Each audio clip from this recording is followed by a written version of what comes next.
Famous story channel में आपका स्वागत है। आइए आज हम सुनाते हैं मुंशी प्रेमचंद की लिखी हुई कहानी पुत्र प्रेम। बाबू चैतन्य ने अर्थशास्त्र खूब पढ़ा था और केवल पढ़ा ही नहीं था, उसका यथा योग्य व्यवहार भी वे करते थे। वे वकील थे। दो तीन गांव में उनकी जमींदारी भी थी, बैंक में भी कुछ रुपए थे। यह सब उसी अर्थशास्त्र के ज्ञान का फल था। जब कोई खर्च सामने आता तब उनके मन में स्वभावतः प्रश्न होता था, इससे पहले स्वयं मेरा उपकार होगा या किसी अन्य पुरुष का। यदि दो में से किसी का कुछ भी उपकार न होता तो वे बड़ी निर्दयता से उस खर्च को का गला दबा देते थे। व्यर्थ को वे विष के समान समझते थे। अर्थशास्त्र के सिद्धांत उनके जीवन स्तंभ हो गए थे। बाबू साहब के दो पुत्र थे। बड़े का नाम प्रभुदास था, छोटे का शिवदास। दोनों कॉलेज में पढ़ते थे। उनमें केवल एक श्रेणी का अंतर था। दोनों ही चतुर होनहार युवक थे, किंतु प्रभुदास पर पिता का स्नेह अधिक था। उसमें सदुत्साह की मात्रा अधिक थी और पिता को उसकी जात से बड़ी बड़ी आशाएं थीं। वे उसे विद्योन्नति के लिए इंग्लैंड भेजना चाहते थे। उसे बैरिस्टर बनाना उनके जीवन की सबसे बड़ी अभिलाषा थी। किंतु कुछ ऐसा संयोग हुआ कि प्रभुदास को बीइंग की परीक्षा के बाद ज्वर आने लगा। डॉक्टरों की दवा होने लगी। एक मास तक नित्य डॉक्टर साहब आते रहे, पर ज्वर में कमी न हुई। दूसरे डॉक्टर का इलाज होने लगा, पर उसे भी कुछ लाभ न हुआ। प्रभुदास दिनों दिन क्षीण होता चला जाता था। उठने बैठने की शक्ति न थी। यहाँ तक कि परीक्षा में प्रथम श्रेणी में उत्तीर्ण होने का शुभ संवाद सुनकर भी उसके चेहरे पर हर्ष का कोई चिन्ह न दिखाई दिया। वो सदैव गहरी चिंता में डूबा रहता था। उसे अपना जीवन बोझ सा जान पड़ने लगा था। एक रोज चैतन्य दास ने डॉक्टर साहब से पूछा, यह क्या बात है कि 2 महीना हो गया और अभी तक दवा का कोई असर नहीं हुआ। डॉक्टर साहब ने संदेहजनक उत्तर दिया, मैं आपको संशय में नहीं डालना चाहता, मेरा अनुमान है कि यह ट्यूबरक्यूलोसिस है। चैतन्य दास ने व्यग्र होकर कहा, तपेदिक? डॉक्टर, जी हाँ, उसके सभी लक्षण दिखाई देते हैं। चैतन्य दास ने अविश्वास के भाव से कहा, मानो उन्हें विस्मयकारी बात सुन पड़ी हो। तपेदिक हो गया? डॉक्टर ने खेद करते हुए कहा, यह रोग बहुत ही गुप्त रीति से शरीर में प्रवेश करता है। चैतन्य दास, मेरे खानदान में तो यह रोग किसी को न था।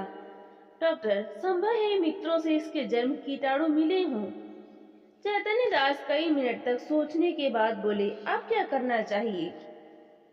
डॉक्टर, दवा करते रहिए, अभी फेफड़ों तक असर नहीं हुआ है, इनके अच्छे होने की आशा है। चैतन्य दास, आपके विचार में कब तक दवा का असर होगा? डॉक्टर, निश्चय पूर्वक नहीं कह सकता, लेकिन 3-4 महीने में ये स्वस्थ हो जाएंगे। जाड़ों में इस रोग का जोर कम हो जाया करता है। चैतन्य दास, अच्छे हो जाने पर ये पढ़ने में परिश्रम कर सकेंगे? डॉक्टर, मानसिक परिश्रम के योग्य तो ये शायद ही हो सकें। चैतन्य दास, किसी सेनेटोरियम पहाड़ी स्वास्थ्यालय में भेज दूं तो कैसा हो? डॉक्टर, बहुत ही उत्तम। चैतन्य दास, तब तो ये पूर्ण रीति से स्वस्थ हो जाएंगे। डॉक्टर, हो सकते हैं, लेकिन इस रोग को दबा रखने के लिए इनका मानसिक परिश्रम से बचना ही अच्छा है। चैतन्य दास नैराश्य भाव से बोले, तब तो इनका जीवन ही नष्ट हो गया। गर्मी बीत गई, बरसात के दिन आए। प्रभुदास की दशा दिनों दिन बिगड़ती गई। वो पड़े पड़े बहुधा इस रोग पर की गई बड़े बड़े डॉक्टरों की व्याख्याएं पढ़ा करता था। उनके अनुभवों से अपनी अवस्था की तुलना किया करता। पहले कुछ दिनों तक तो वो अस्थिर चित्त सा हो गया। 2-4 दिन भी दशा संभली रहती तो पुस्तकें देखने लगता और विलायत यात्रा की चर्चा करता।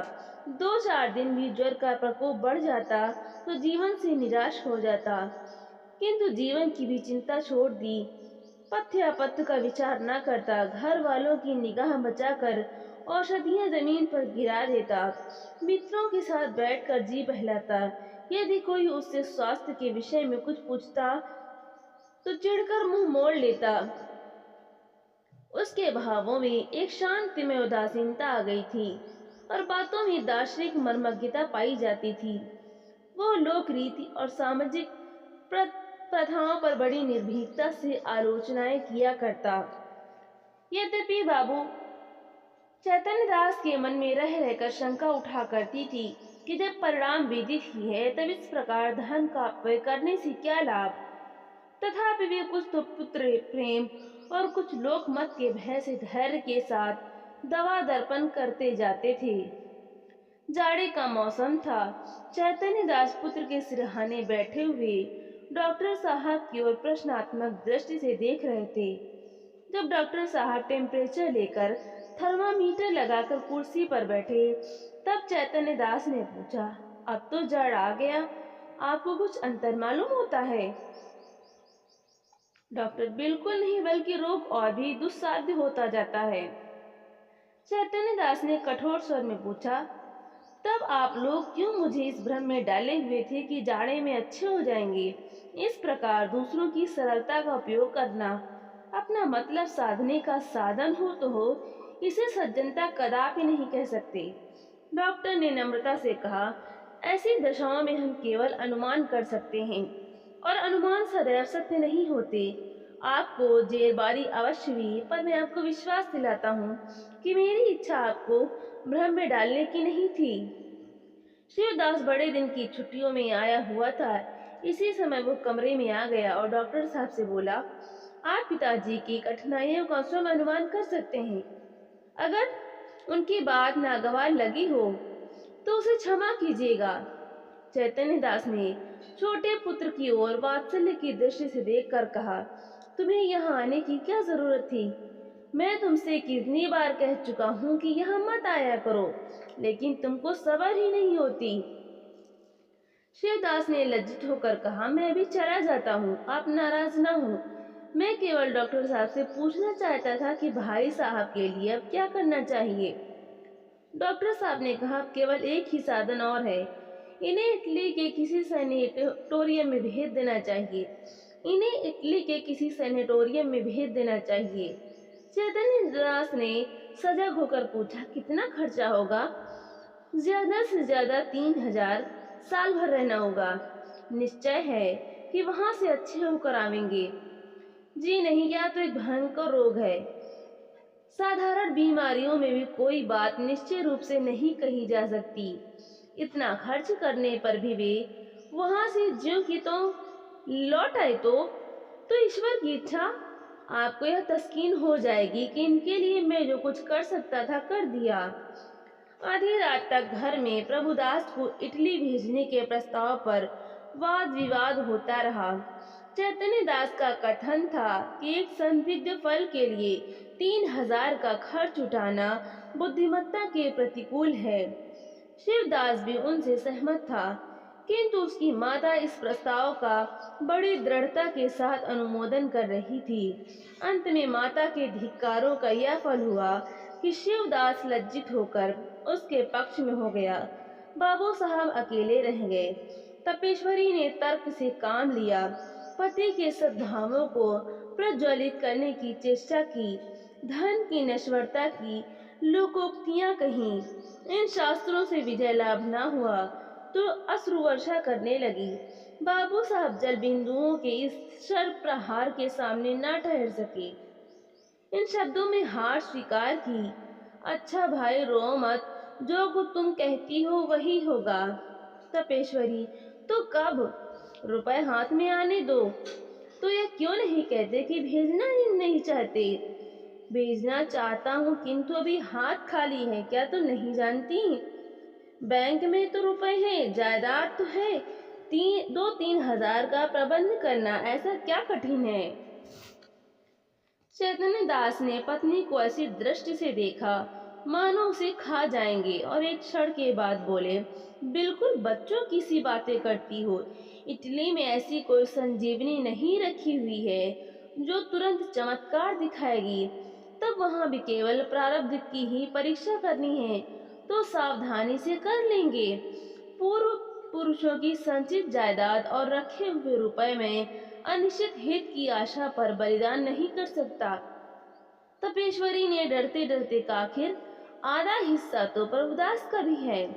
बाबू साहब तिरस्कार करते हुए बोले, आधा नहीं, उसको मैं अपना सर्वस्व दे देता। जब उसे कुछ आशा होती वो खानदान की मर्यादा और ऐश्वर्य बढ़ाता और इस लगाए हुए धन के फलस्वरूप कुछ कर दिखाता। मैं केवल भावुकता के फेर में पड़कर धन का वास नहीं कर सकता। तपेश्वरी अवाक रह गई। जीत कर भी उनकी हार हुई। इस प्रस्ताव के 6 महीने बाद शिवदास बीए पास हो गया। बाबू चैतन्य दास ने अपनी जमींदारी के 2 आने बंधक रखकर कानून पढ़ने के निमित्त उसे इंग्लैंड भेजा। उसे बंबई तक खुद पहुंचाने गए। वहां से लौटे तो उनका अंतःकरण सदिच्छाओं से परिपूर्ण था। उन्होंने एक ऐसे चलते हुए काम में रुपए लगाए थे जिससे अपरिमित लाभ होने की आशा थी।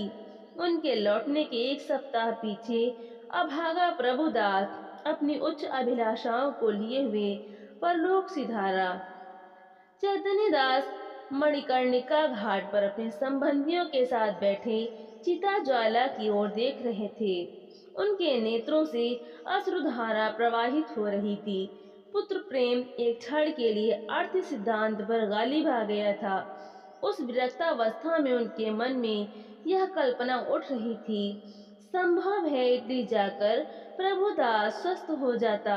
हाय, मैंने 3,000 का मुंह देखा और पुत्र रत्न को हाथ से खो दिया।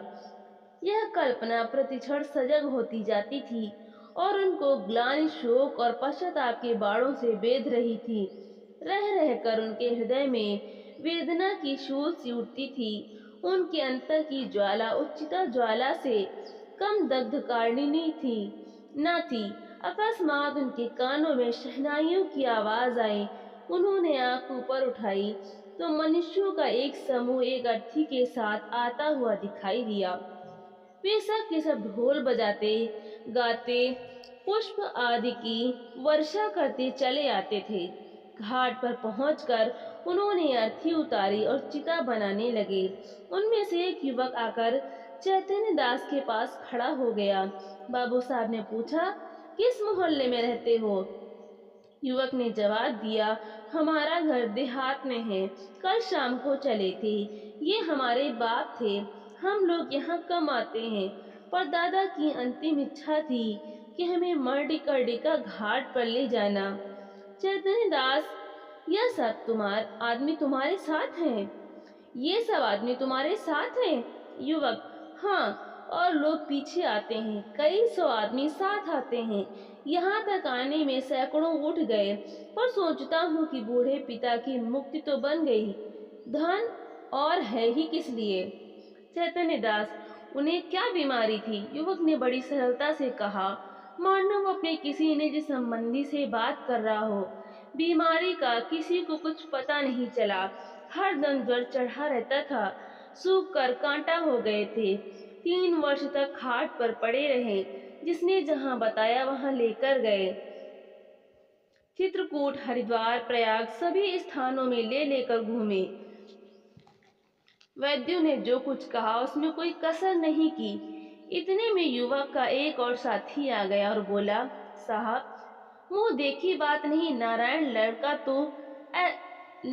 लड़का दे तो ऐसा दे। इसने रुपयों की ठीकरे समझा। घर की सारी पूंजी पिता की दवा दारू में स्वाहा कर दी। थोड़ी सी जमीन तक बेच दी, पर काल बलि के सामने आदमी का क्या बस है? युवक ने गदगद स्वर से कहा, भैया, रुपया पैसा हाथ का मैल है, कहाँ आता है कहाँ जाता है, मनुष्य नहीं मिलता। जिंदगानी है तो कमा खाऊंगा, पर मन में यह लालसा तो नहीं रह गई कि हाय, यह नहीं किया, उस वैद्य के पास नहीं गया, नहीं तो शायद बच जाती। हम तो कहते हैं कि कोई हमारा सारा घर द्वार लिखा ले, केवल दादा को एक बोल बुला दे। इसी माया मोह का नाम जिंदगानी है। नहीं तो इसमें क्या रखा है? धन से प्यारी जान, जान से प्यारा ईमान। बाबू साहब, आपसे सच कहता हूँ, अगर दादा के लिए अपने बस की कोई बात उठा रखता तो आज रोते ना बनता। अपना ही चित्त अपने को धिक्कारता, नहीं तो मुझे इस घड़ी ऐसा जान पड़ता है कि मेरा उद्धार एक भारी ऋण से हो गया। उनकी आत्मा सुख और शांति से रहेगी तो मेरा सब तरह कल्याण ही होगा। बाबू चैतन्य दास सिर झुकाए ये बातें सुन रहे थे। एक एक शब्द उनके हृदय में शर के समान चुभता जाता था। इस उदारता के प्रकाश में उन्हें अपनी हृदयहीनता, अपनी आत्मशून्यता, अपनी भौतिकता अत्यंत अत्यंत भयंकर दिखाई देती थी। उनके चित्त पर इस घटना का कितना प्रभाव पड़ा, यह इसी से अनुमान किया जा सकता है कि प्रभुदास के अंत्येष्टि संस्कार में उन्होंने हजारों रुपए खर्च कर डाले। उनके संतप्त हृदय की शांति के लिए अब एकमात्र यही उपाय रह गया था। तो दोस्तों, आपको ये कहानी कैसी लगी, और जो भी कहानी सुननी हो कमेंट में ज़रूर बताएं। चैनल को लाइक करें, शेयर करें और सब्सक्राइब करना बिल्कुल भी ना भूलें। तो मिलते हैं अगली नई कहानी के साथ। बहुत बहुत धन्यवाद।